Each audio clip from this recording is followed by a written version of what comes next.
Hello, and welcome to another episode of Confessions of a Dog Trainer. I'm so happy you're here.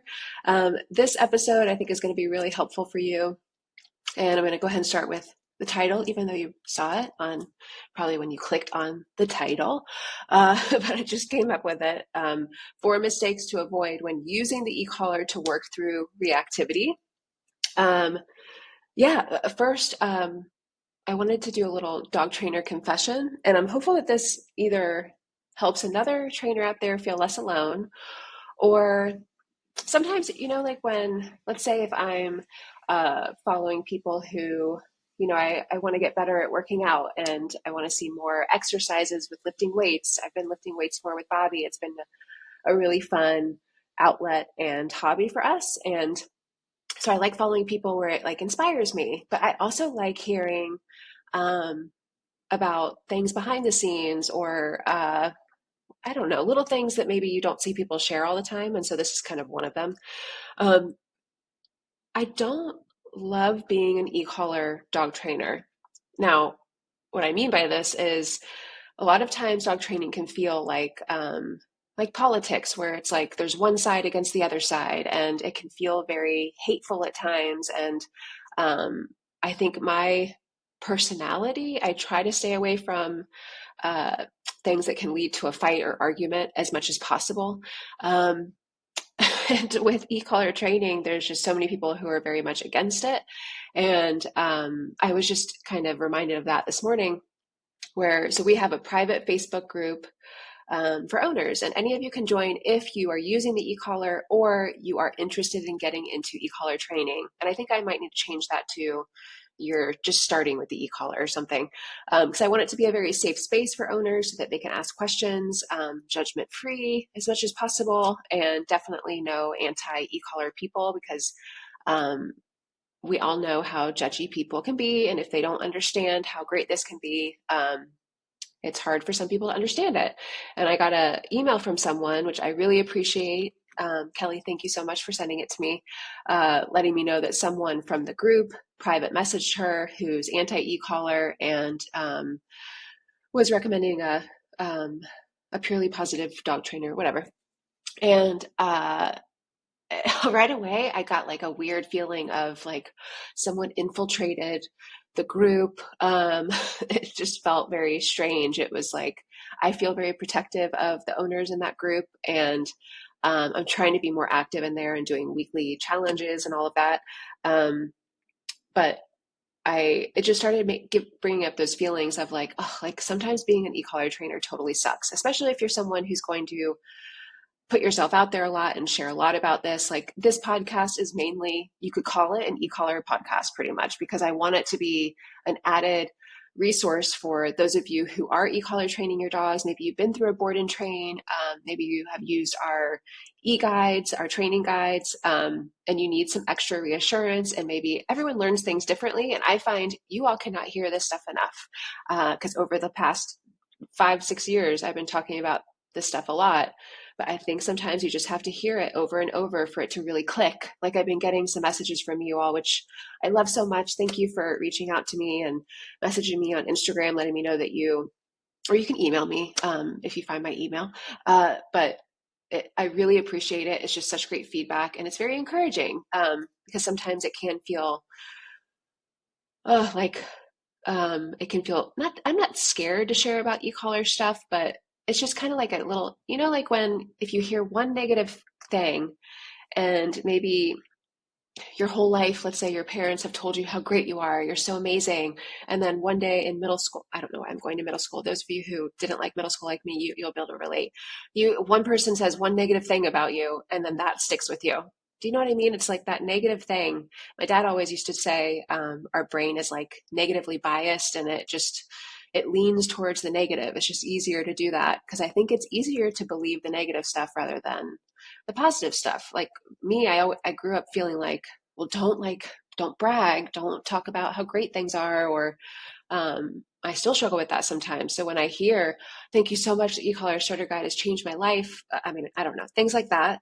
I still am a little bit like, oh, are you sure? Really? But when I hear something negative, it's like, that makes sense. Of course. Yeah. So I think with anyway, I don't know what I was saying, but I just wanted to kind of share that because one, don't feel sorry for me. I really enjoy this, and there's so much great stuff that has come from e-collar training, but I am a trainer who I want to primarily share about e-collar training. You could say it's the niche that I have chosen. I don't know. I think that there are a lot of trainers who use the e-collar who do not want to specifically just talk about e-collar stuff. But I just feel like there's so much information out there that is not e-collar stuff. And I really want you to hear walking dog training and think e-collar. Or if you have a friend who just got a dog and they're struggling with reactivity, I want you to think walking dog training. Like I want it to be a space where they can come and right away get the information that they need. It's not like they have to filter through uh, dog training 101 or, there's a lot of great trainers out there teaching basics and stuff like that where I want to focus on e-collar training. And reactivity, I think, is a big one that you all struggle with. And I really enjoy working with reactive dogs. But the thing about being an e-collar trainer, and hopefully this is encouraging for maybe another trainer or an owner. I have no idea how these things kind of hit you all. I sometimes feel like I'm speaking to a messages for a specific person, owner or trainer, but I think it can be for anyone. But the thing I love the most that is kind of addicting about the board and train process is it's like you're working towards a goal. So my program's 2 weeks. So every 2 weeks, I am working towards a goal. And you know how great it feels when you accomplish something that you work towards? And sometimes it maybe only happens, maybe we only get clear about goals like around New Year's or um, 2 months before you're going to a wedding and you want to work out and eat different, I don't know, whatever the thing is, where for me as a trainer, I'm constantly reaching goals when I have training dogs in. And it's just like going through the ups and the downs, which I share so much on here about that it is not all rainbows and unicorns. Um, there can be some really challenging moments. And there are moments where I joke with Bobby all the time, like, when are you going to retire me? Because I joke that I would love to just be a stay-at-home housewife and cook and uh, take care of dogs and work out, and that would be great. I think I would really miss having the purpose of working with a dog or helping you all, and because it makes me feel very purposeful. So with the training dog, even if they're really challenging, there is nothing like the feeling you get when you work with an owner, and at the end of the 2 weeks, oh, I'm gonna sneeze. At the end of the 2 weeks, excuse me. Oh my gosh, am I going to edit that out? Probably. Okay.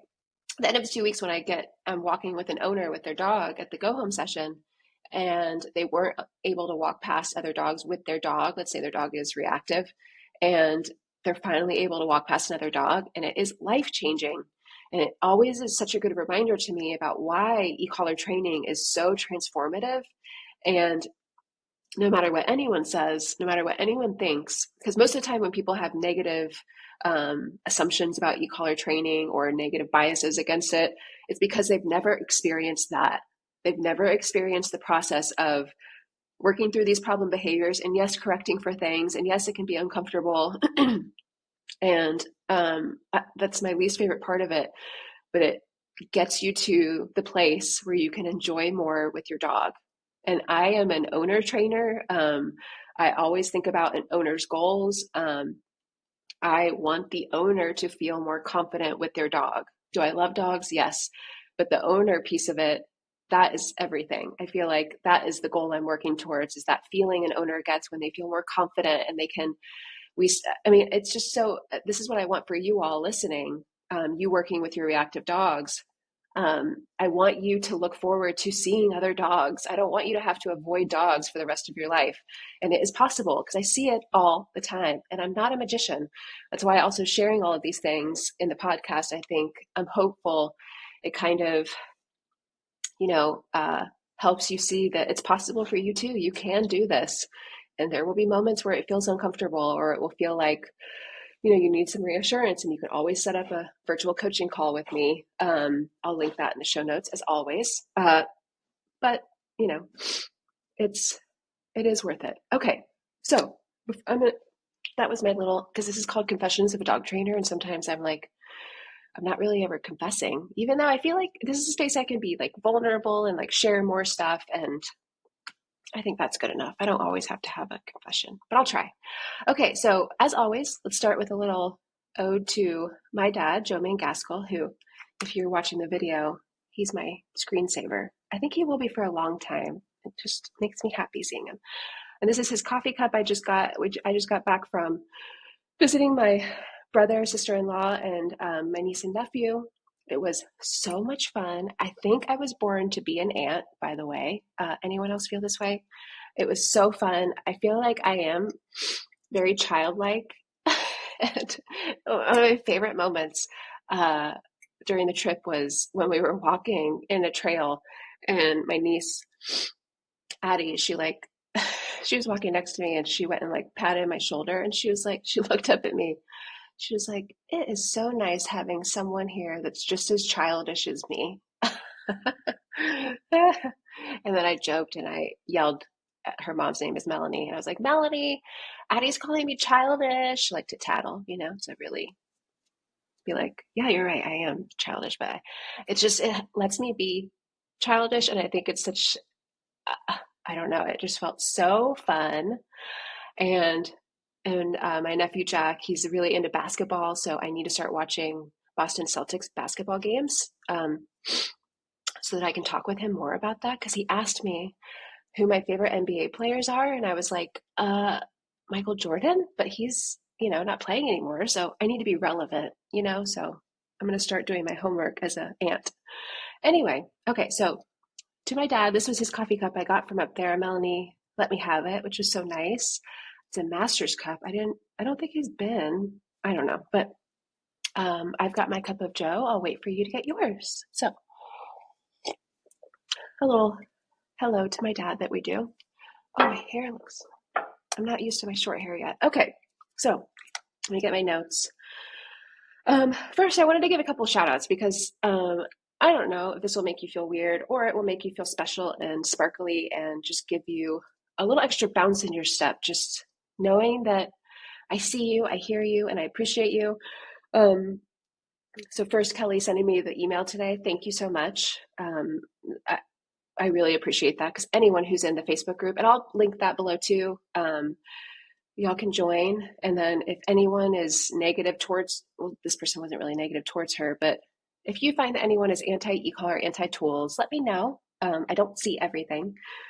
So thank you for that.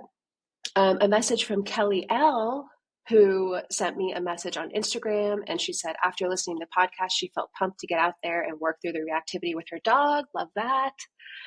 That really made my day. And then Danielle from Australia, who, this was interesting. Her dog struggles with reactivity towards kangaroos. That was new for me. That's a first. She's just getting into e-collar training and joined the Facebook group. And I'm just so excited for you. And I really appreciated your message, appreciate you listening. And I hope this episode is really helpful for both of you. So, okay. So the title, oops, what is that? Okay, the title, The 4 Mistakes to Avoid When Using the E-collar to Work Through Reactivity. So these are things that it's not like make or break, and if you do these things, it's gonna not, I don't know. It's gonna be really, really bad. I can't think of a word for that. But it's more just things that I hear from owners that I've probably mentioned in other episodes, but I just think it's helpful to say it a few different times in hopes that you kind of hear it this time and it's like, okay, that clicked. I'm not going to do that again. Okay, so the first one is continuing to use the e-collar when your dog is having a reactive moment. If you keep dialing up and tapping when your dog is reacting, more than likely you'll only aggravate them more. So this is a very common thing, and the reason that probably some people say, oh, no, don't use the e-collar. It will just make the reactivity worse. And then if you use the e-collar with your dog and you see this, you think, oh no, I'm making the reactivity worse. When it all comes back to the levels you use and your timing. So if you are, let's say you're going out, you've listened to the podcast, and there are a couple of other reactivity podcasts episodes that would be really helpful to listen to. And you're like, I've got this, I'm going to go out. So it all comes down to levels. So let's say there's a couple of different ways to use the e-collar where you correct the actual reactivity and your level has to be meaningful. So again, the e-collar I recommend has 100 levels. So there's a lot of room for growth. It can also be overwhelming. A lot of you, I have come to the conclusion that there is a certain number you all stay at that you feel comfortable with and you're scared to go above, which is around 30, 35. So let's say you go out and you are going to correct when your dog reacts. Now, I found this to be really helpful because it makes the reacting uncomfortable for the dog, but your level has to mean something. So let's say you go out, you use the e-collar, your dog reacts, you use it, and your dog keeps reacting. So you keep dialing up and tapping, dialing up and tapping. So what can happen with this is you are probably going to aggravate your dog. It's just more annoying than anything. Your dog really wants to react towards, let's say, the other dog or cat or whatever their thing is, the trigger, the car, whatever your dog reacts towards. It's just going to make them more aggravated. It's not that you're making their reactivity worse. It's just that you are underwhelming your dog. So I just told someone this the other day. What I usually tell owners to do is if you miss the moment and you use a level and your dog keeps reacting, move out of the situation. Don't worry about stopping the reactivity or addressing it. Get out of the situation. Just use leash guidance and reset. Look at your levels. Reflect on the levels that you're using. If your dog still reacted after that level that you tapped at, your level was too low. So you could dial up by 5. I would probably recommend dialing up by at least like 10. Now, for me as a trainer, I might not move out of the situation and dial up, but the difference is I'm going to dial up more than you are. So if I tap at a level that I think will mean something to the dog, so I'm going to address the actual reactivity. Again, 2 ways to use the e-collar for reactivity. You are going to actually use it to correct when your dog reacts, or you are going to, it's like interrupting the intent is kind of the way to think about it, where you are trying to say no to things before the reactivity happens. And again, a good episode to listen to is I think it's the Reactivity Masterclass, Addressing Reactivity in Dogs. It's all about how I use the e-collar, and we go into more detail about this. So go and take a look at that so you can really get more details on how I use the e-collar. But this is all about, you've listened to that. Now, okay, use the e-collar, you missed the moment. I might do something differently than you, but I find that owners underwhelm their dogs. So even if you dial up, it's not going to be significant enough to mean something to the dog. So get out of the situation, reset. What you can do is reset, so walk away, and then you can walk back towards the trigger if you want. After you dialed up, you're like, okay, I was at 45, let me go up to 60 for the next time. Or just wait until you see another dog. Keep moving. A lot of times, e-collar stuff can also come down to an owner's confidence, and that can take time. One, I'm sure a lot of you feel bad about using the e-collar for this stuff. I find that owners, it's like you get to a point where, okay, I've been nagging my dog enough. I listened to the podcast episode. Okay, I'm going to dial up this time. I'm going to use a level I haven't used before and see what happens. And then you see the difference and it's like it clicks. Like, okay, now I know that actually works. My dog is totally fine. Okay, I have it's like stacking moments, I like to think of it. So that's a moment you stacked where it's like, okay, great, that went really well when I use the e-collar. So now I feel more confident using it. But if you're not there yet and you're working towards feeling that way, get out of the situation, reset. Don't keep tapping and trying to find a level in the moment. I just think that you'll probably underwhelm the dog. I'd rather you reset. Okay, let's see. Number 2, not staying consistent with new expectations on the walk. Okay, this is a big one. So I find that a lot of times owners who are getting into e-collar training specifically for reactivity, you are only using and this isn't true across the board. I actually find that most owners are totally up for being consistent. But let's say you are an owner who you only ask your dog to get into a heel position next to you when you see a dog, or you're not using heel on the walk. Your dog is kind of allowed to do whatever, and you're using the e-collar to correct for reactivity, but you're not giving clarity about what you want your dog to do on the walk. So all dogs are so different. So there are some dogs that are a bit more laid back, that could have a bit more freedom on the walk, like a bit more loosey goosey next to you or not in heel. And it's not the end of the world. But my thing is, I want you to really see the benefits of this training. And I'm just speaking from what I see through the board and train program. And that's 2 weeks long for me. Other trainers have longer board and train programs. But I want you to see what's possible. And if you can see what's possible with me for 2 weeks, the reason for that is I am very clear about expectations. So I'm not asking a dog for heel only when I see another dog. I'm asking for heel every single time we leave for a walk. That is the expectation. I'm also starting the rules on the walk before I even leave the house. So a great moment to hold your dog accountable for heel is when you're walking up to the front door. A lot of dogs will be really pushy, really excited, where a lot of owners will wait to hold their dog accountable for things when they get outside on the walk.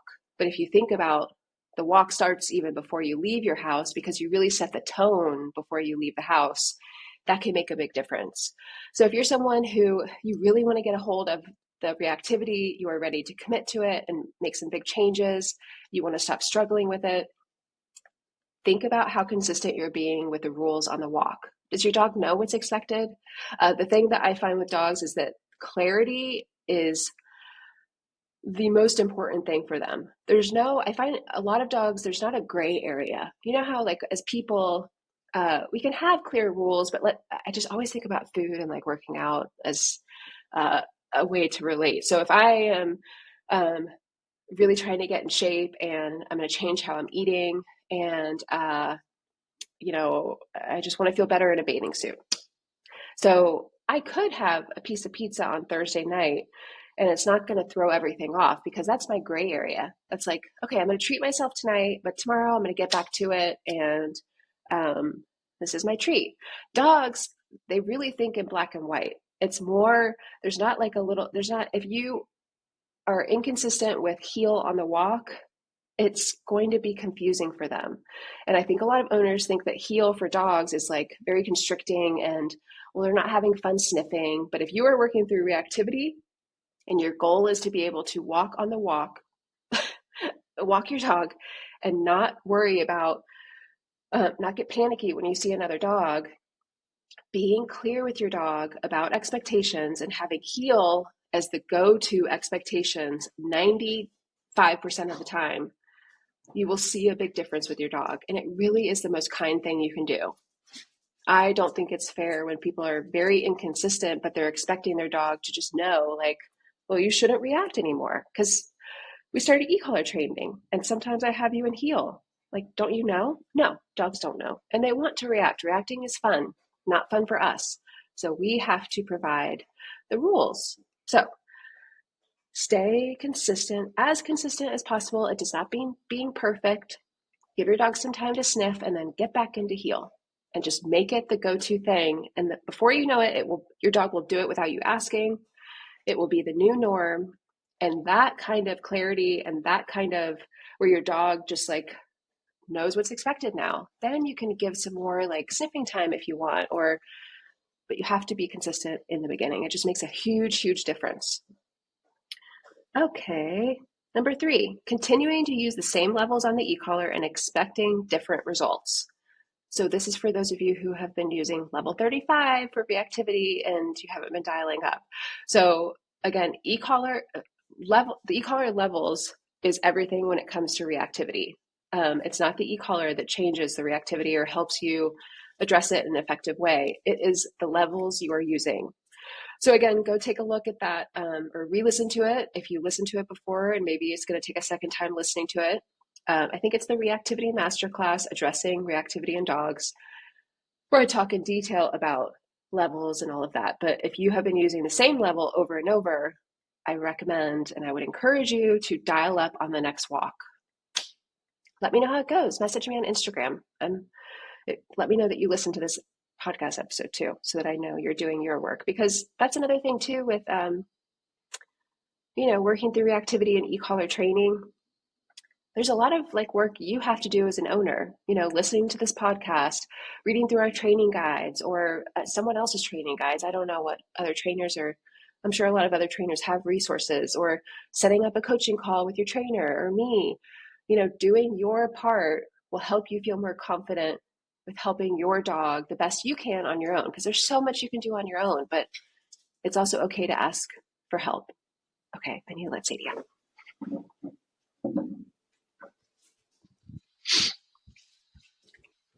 Go outside.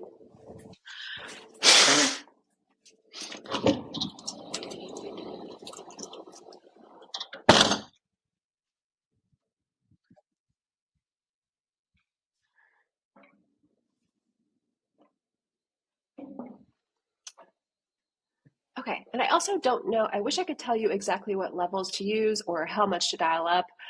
Some good highlights to watch on my Instagram would be Reese, Ryder. They are they were more intense reactivity, like on the intense side.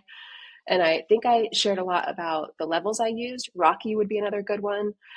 Um, I tried to share as much about e-collar levels as I could, but also so you can see after I talk about, I dialed up in the situation and whatever I said, then you can see what's possible after that. And that, oh, wow, okay, dog is still thriving and having a good time. Ryder's a perfect example of that, because with him, one of the most intense reactive dogs I've ever worked with, he was a border collie. And I think my favorite dog I have ever worked with, because he was so primal, border collie, just like true, a working breed. And I had to use 100 with him a few times, and it made all the difference. And his owner still will message me and tell me how great they're doing. And it was only possible because of e-collar work and providing valuable feedback that was meaningful, so that then we could enjoy more. And he was very clear about what the expectations were. It's just giving clear boundaries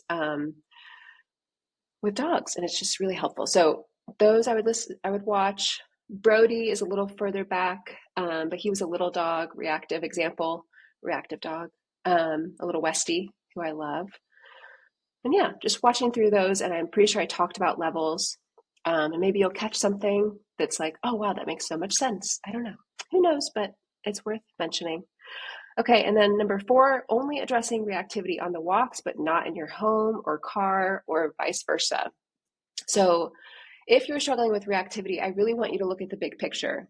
Are there other instances where your dog is being reactive that you're not addressing? Maybe if you're only addressing reactivity on the walks, but not when guests come in, or in the car. Reactivity in the car is a big one, or barking in the kennel. So to me, reactivity is when you see your dog reacting, and usually it's loud and barking, lunging, stuff like that. But I want you to start thinking about, maybe just pick one. So it doesn't have to be all or nothing, but if you're only addressing reactivity in one area of your dog's life, maybe look around and see, okay, oh, my dog is also reactive towards dogs on the TV. Let me address that. And in our e-collar starter guide, there's an extra section called the problem solver, where there's so many things in there about how to use the e-collar for reactivity, I think towards animals on the TV. There's definitely when guests come over, how to use the e-collar for that, how to use the e-collar for reactivity in the car, lots of things. And then also different examples in the back of highlights to watch for specific reactivity with dogs I have worked with. But it's very e-collar focused on how to use it to stop those behaviors. So just think about that. Think about some other areas that maybe you could address that you're missing, because it's usually not just one thing. A lot of times it can be something else too, where maybe inside your dog could be on place a little bit more. If your dog is getting too much freedom inside and barking out the front window, maybe adding in some place time during the day would be really helpful for the reactive rehab process. I love saying reactive rehab. Okay, but I think that's a good 4 mistakes to avoid when using the e-collar to work through reactivity. None of us are perfect, but I think the more information you have with this stuff, or the more times you hear it, really, I don't think you need way more information. That can be overwhelming. maybe just take a couple of things that I talked about and work towards them this week. We are doing a weekly challenge in the Facebook group. Oh my gosh, my nose is so itchy. So take a look at that. I'll link that below. Sign up for a virtual coaching call if you want to talk through some things, or take a look at our training guides to get some more reassurance. So anyway, I hope y'all are having a great week. I hope this was helpful. Message me on Instagram if you want to let me know that you had a win or tried something new, or if you have a question, I'm here for you. So thanks for being here, and until next time.